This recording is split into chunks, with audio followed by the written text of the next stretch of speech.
Hello, and welcome to Nevaeh's Nightmare. And on this episode, we're going to be talking to the one and only Beckie-Ann Galentine. Hi, thank you for having me. So, would you like to do just like a little brief summary of what you do? Sure. So, I am a former mortician who travels to haunted locations and kind of gives people like an empathetic, death positive approach to the paranormal. I try to remind people that what we're talking about aren't ghouls like running around trying to scare people and take a more human approach to my investigations. I have been in almost every state over the past 2 years. I make short format videos on social media, which is how most people know me. And more recently, I've kind of moved into long format documentaries on my adventures. Nice. Okay, so what would you say to someone who just started investigating, or how you would say ghost hunting? The first thing I think people should know is to not get overwhelmed and not buy a ton of equipment, because I feel like unless you have the checklist, the kit, you feel like you can't investigate. And I've had investigations where I've sat in silence and just listened and had way more compelling organic results. And you can still investigate whatever you receive. It's just the platform on which the communication is being received is different. So if you're on an investigation and you hear a knock on a wall and you didn't hear it from equipment, you'll investigate the source of that to see if it's paranormal. But if you're taking a REM pod, you're going to see what triggered the REM pod and figure out why it was being triggered, whether it be a draft or if you think it was something paranormal. So I think the first thing to remember is to not get overwhelmed with all of the equipment. Okay, so the second thing I'd recommend to someone who's starting out is to not look for a definitive list on what to do or what not to do. And I think the first thing everyone wants is this like all-encompassing resource on the paranormal or the occult or witchcraft or anything that you're looking to get into. And what you should be doing is just reading a lot and reading from different sources and deciding what resonates with you, what aligns with your values and makes sense to you. I think that personally for me, the first thing I got overwhelmed by was I wanted this definitive, accurate list. Like, what is exactly right and how can I do that? And that's the main thing I tell people. And I think also, regardless of what direction you go, everyone should approach it with respect and patience. And you're not going to have a bunch of crazy experiences all at once, and you're going to have a lot of quiet nights. And also remembering that these are people who lived and they're human beings that have ancestors, they had relatives, and well, they may be allegedly human beings, I guess I should say, but it's just we should still be respecting whatever it is that we're investigating. Okay. So what got you started? I know that we talked about this a little bit on the podcast, but just to bring it back up. Sure.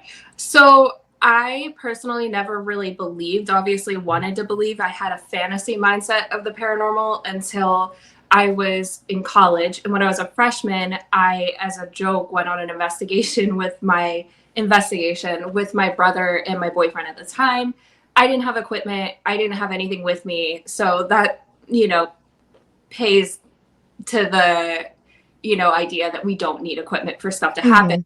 So we went with a point and shoot camera, a cell phone, and a flashlight and walked up the road. And something happened at the cemetery where we saw a bright blue sphere kind of floating towards us. We jumped in opposite directions, which confirmed that everyone saw the same thing. So heads in one direction, gets stuck in the trees, and then starts coming towards us, and we jump in opposite directions, and we're like, oh my gosh, that just happened.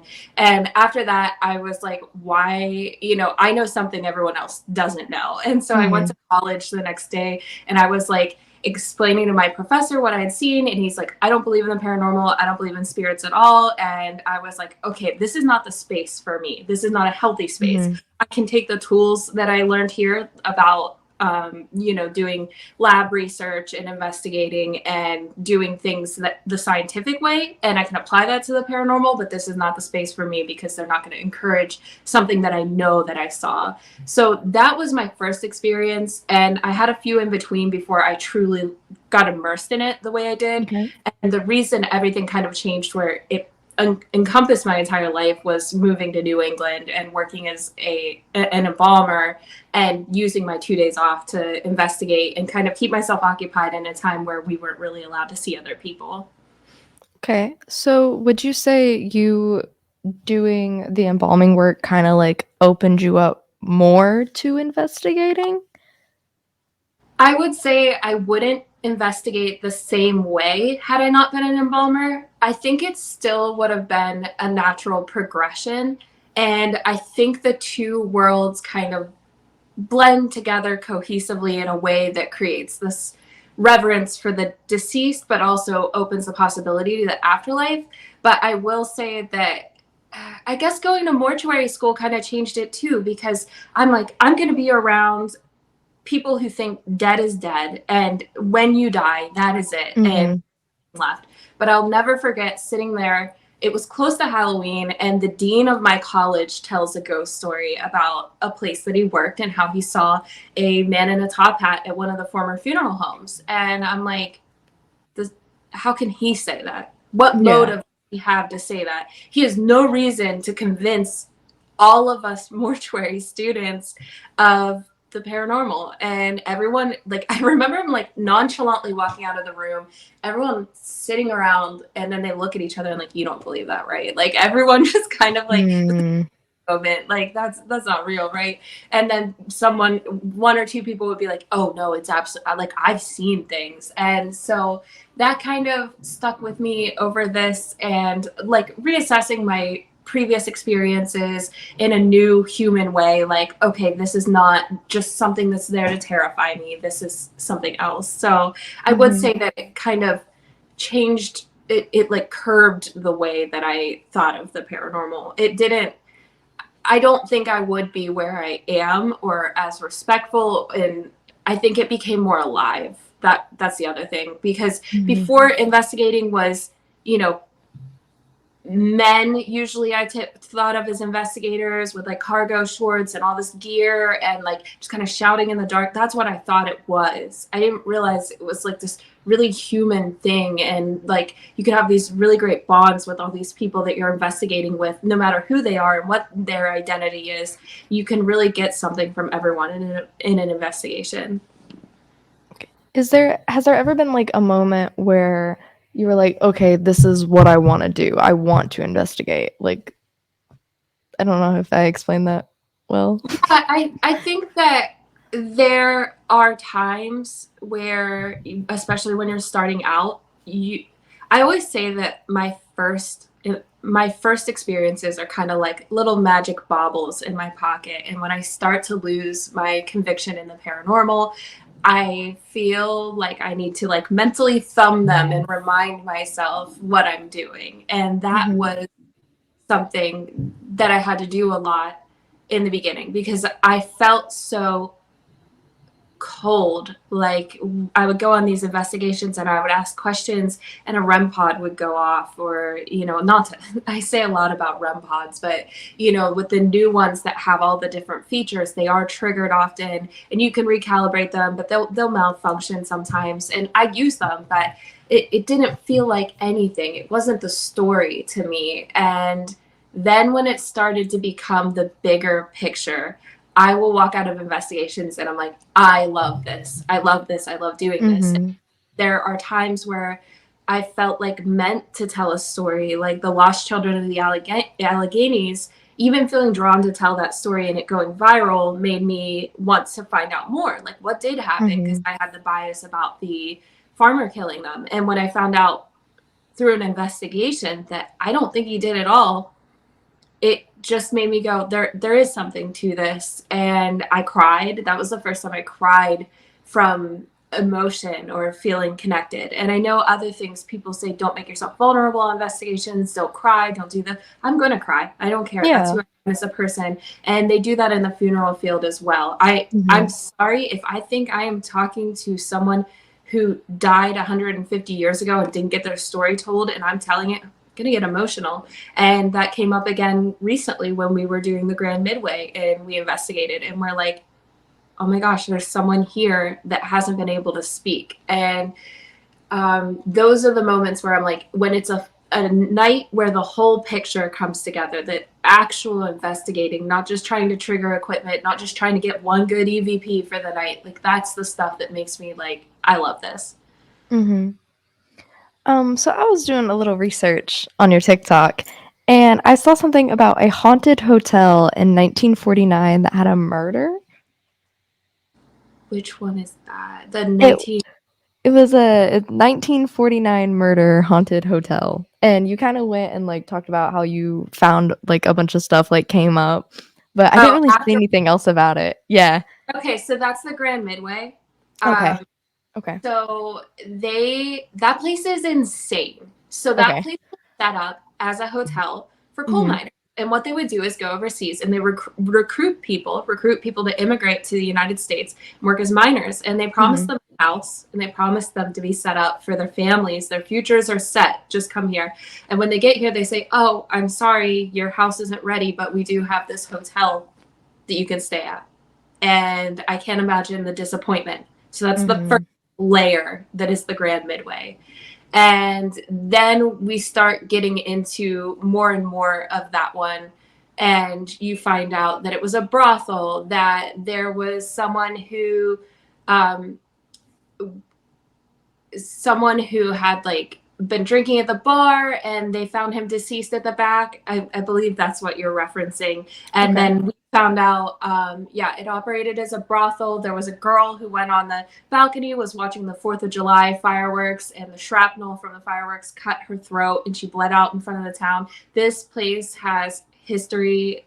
And on top of that, the same cruise liner company, the ship company that built the Queen Mary, which is notoriously Mhm.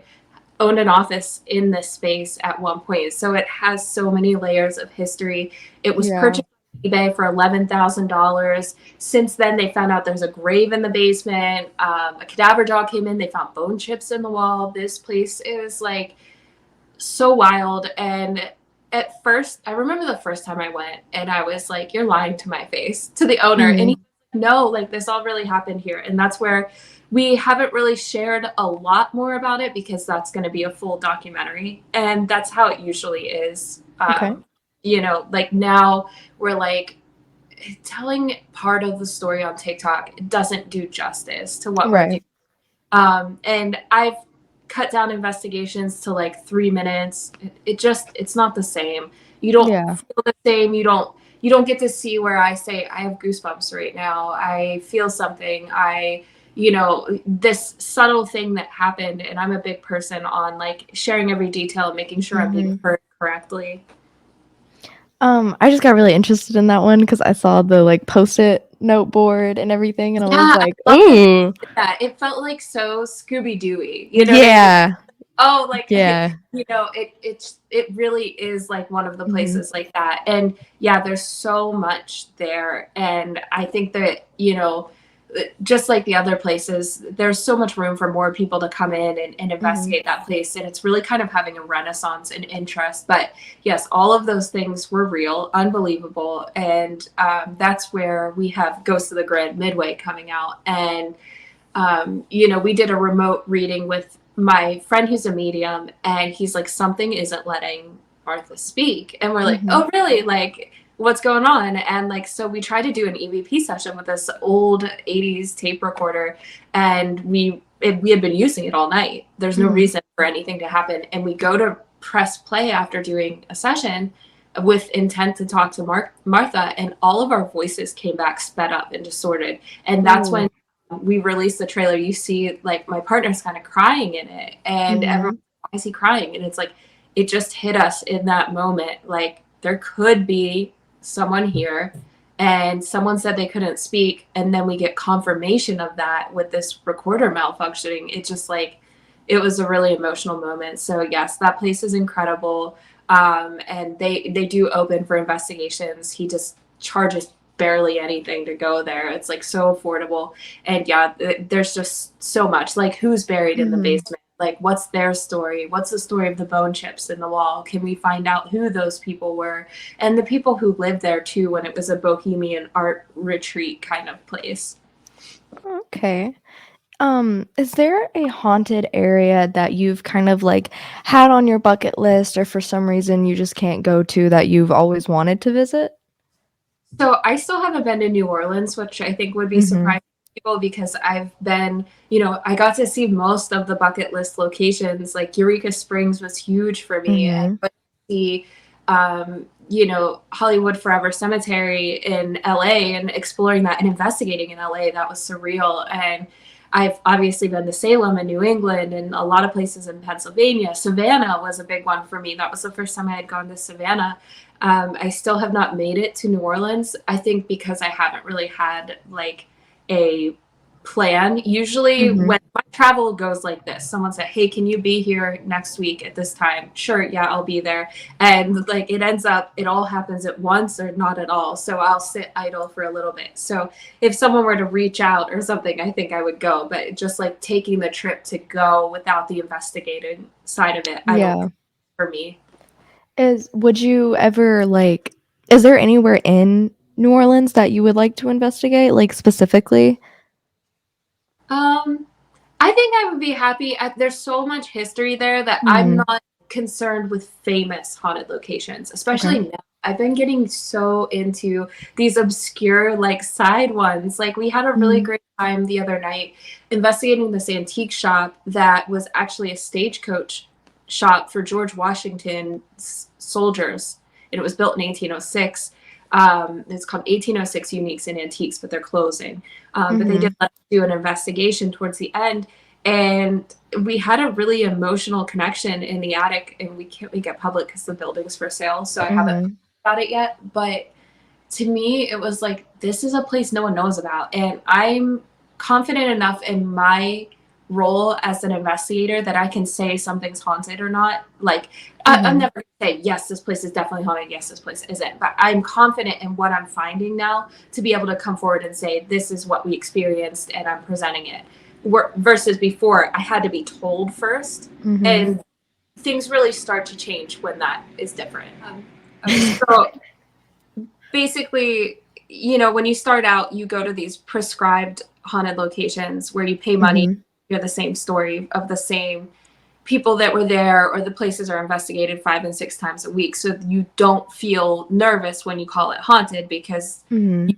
have so many people, including like these bigger investigators that have platforms calling them haunted, versus going into an obscure location, figuring out the history, debunking stuff yourself, and saying, I believe that this place might be haunted, and that's from my experience and my investigation. So I think the dynamic changes once you start to get more confidence in yourself. And that's why I've been just getting more into my own role as an investigator. I know we talked a little bit on the podcast about putting energies into spaces and getting some sort of feedback back. Do you think that some people could how do I phrase this? Mix up the energies with being haunted locations? Um, so I think that this is kind of Sorry. how to answer it. Sorry. I think this is kind of going down to intent. Mhm. So I think for that to happen, it would be the energies that people are putting into intentionally haunt a place. Does that make Mhm. Yeah. so? And there can be residual energy from people that aren't like a human spirit walking around, but just like the energy of that sadness and fear or whatever, and that's coming Mhm. through investigations or the feeling of the place. And I would still consider that a haunting. And same with something that might be a thought form or a tulpa, which is intentionally haunted, where people really want a place to be haunted. And I think the Mhm. more people they get to agree with them, eventually it is. And Yeah. I try my best to avoid those places, to be honest. And Okay. I think I have been pulled into investigations on places that are intentionally haunted where they're putting any energy into the place, like literally anything they can, and hoping it sticks. Like, oh, I'm going to write this on the wall and I'm going to do this ritual here. I'm going to do anything I can in order to encourage this place being haunted. Alright, do you think that kinda, like, gives the interpretation of a haunting, or is that more of just like them trying to convince themselves? I still think it has what I call a spiritual muck energy, where Okay. it just feels like a mix up of something. When Mhm. you go to like a haunted location that feels traditionally haunted, it's like you walk in, you get like this feeling of it. The place feels alive. Anytime Mhm. I've been in, and I would say there's probably two major locations that I've investigated and posted about that I would say the owner really wants them to be haunted and has done anything they can. They've fabricated stories, they've tried to create an egregore, whatever it is, to Mhm. gain variety, and it does not feel good to be in those spaces. I don't know how to explain it. I feel overwhelmed with sadness. I feel like a heaviness. I feel confused. And it happens with other people too, where we're like, this is not a good place to be. This is Okay. It's fine. so when we enter these spaces, I feel like it's not a good place to be. And there have Mhm. been times where I've called my friend and said, I think that this person is trying to almost romanticize the idea of caging or controlling spirits. It's about power, it's about fame, it's about making money, and Mhm. it just wears on the walls. It doesn't feel like, oh, I connected and I have this, close connection. That's what Yeah. I experienced personally. And I think that it is the same for some people because there's a specific location that I know at least 5 or 6 people have gone and they've had horrible panic attacks and not felt good without knowing this, without knowing each other, had experienced this. So I try not to endorse those places because it's like you don't know this history. You're claiming Mhm. it happened and it didn't, and you're using other cultures' stuff to make it haunted. So the other thing we'll see is they'll put something from one culture and another culture and just put it around the house, and it's a white owner just appropriating stuff. It just Mhm. feels like it feels non-congruous. Yeah. I know that you just had a movie come out, and it was about a Pennsylvania ghost town. Yes. Am I right? Okay. Yep. Yeah, so that was Ghost in the Graveyard, Pure Mhm. Pandemonium. Documentary crew reached out to me. They said, "Hey, will you do this?" And I was like, "This is so shady." Like, it's Mm. the idea of reaching out to someone online and agreeing to go to a ghost town where there's no service in the middle of nowhere. But I looked at their work online and I thought that it looked really good. And Mhm. I thought that their color grading, I thought that their sound, all of the stuff looked really good to me. So I said, even if this flops, the product is going to be good. It was Yeah. not about anything else. I was like, I know that they're going to care about what they're putting out. And that means so much more to me than some of the other products I've done. It's like they just want to put a face on a film. So we Mhm. went out and you can actually camp there. So there's like a campsite right next to the cemetery. So I think that's like Nice. dream camping at a haunted cemetery. So we met up. There were coyotes. It was 30 degrees. It was freezing cold. And there were people that I had never met before and were like, please just like let this work, let this happen.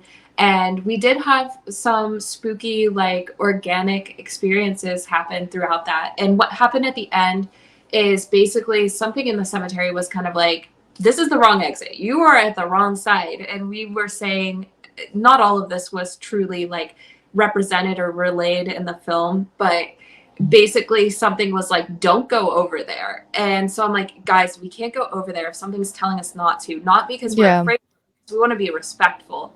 So we left and I started like mulling it over and I was like, I want to go to the other side because that Mhm. feels like where the ghost town starts. And so that's how there ended up being a whole sequence with me and some other investigators, and then myself just coming back and investigating by myself. And it was because I said, I don't care about money. I don't care about losing, gas and putting miles on my car. I said, there's more to the story that we didn't get in one Yeah. day. It wouldn't be possible to. So there's just an end sequence where we did go. And I'm glad because I was able to do some things in the cemetery and remember the people there. That's good. So I actually have another question for you, and this is in regards to your mortuary work. For someone like myself who's going into the business, is there anything, like any advice that you would give in the sense of being respectful towards the dead or their families? Don't take shortcuts. I think Okay. that's the one thing that people do. I think that the monotony of the job and the way that the job continues over and over again, people start to get stagnant or feel stagnant and they stop caring. And I know it's easy to say that Mhm. it won't be you, but especially when you're doing like 20 calls, 30 calls a day at a funeral home in Mhm. the middle of a pandemic, people will take shortcuts and things are going to happen that are not the standard that we need to give to people. And I think that that's the main thing. It can be so easy to think, I'll do it in the morning, or I'll do this later, or I won't take the time to put cream on their face. I won't take the time to wrap the baby's hands in restorative so that they get the pink color. And attention to detail is so important. Mhm. And I think that that was one of the things that I saw people falter, and I would get disappointed with my coworkers seeing that happen, because I would be there till 10 p.m. sometimes. Mhm. I have done 14-hour reconstructions, and you cannot take a shortcut. You cannot just hope for the best, like especially like, for example, if you're doing a skull reconstruction and all the pieces are starting to fit together and you think you could get away with not drilling and wiring once. No, just do it. Just do Mhm. what you need to do. Cauterize everything, put everything the way you need it to be. Mhm. And I think that's it. And I think putting as much care into the living as we do our decedents, because so many people, I think, get into the field and they're like, I just want to work with the dead bodies. Mhm. And I know it's easy to say that. I know it's easy to want that, but keep them in mind. Like, meet with the Yeah. family and think about them when you're doing it. I think when you have the job where you're not just embalming and you're meeting with the families and then going into the prep room and you have the face of that crying person or that grieving person in your mind, and you have to take that into the prep room, it's going to be a different experience than if you're just there and you don't have anyone, because you're like, I'm not going to let Mrs. So and so down. That being said, all decedents, including indigents, deserve the basic dignity of being washed and respected, and even down to fetal demises that were unclaimed. I think we need to afford the same respect to everybody. Yeah. Well, thank you so much for your time today. Where can people find you, and where can they find your documentaries, your TikTok, your Instagram? So I operate across the board as My Bloody Galentine on Instagram and TikTok. I also have a Facebook page, which my personal, for some reason, has become the one that everyone follows now. And then my documentaries can be found on Amazon Prime, Google Play, Apple TV, and I think there's a few others that they stream on. So a lot of streaming platforms carry them. Okay. And so Ghost in the Graveyard, Pure Pandemonium is one. I also appear on a few on TV, but I think there's one coming out on there that is about, it's like America's Scariest Locations. I'll be on that Mhm. one a little bit, and then the next one coming out this summer is the historically haunted Ghosts of the Grand Midway, I'm really, really excited for that one. I'm also excited for that one. That's the one I'm most proud of so far, Mhm. and that was really moving. We did some wild stuff for that, so I'm excited. Well, thank you so much for your time. This is Nevaeh's Nightmare. Make sure you like, comment, subscribe, and let me know. Have you seen any of her shows or movies in the comments below? Thank you.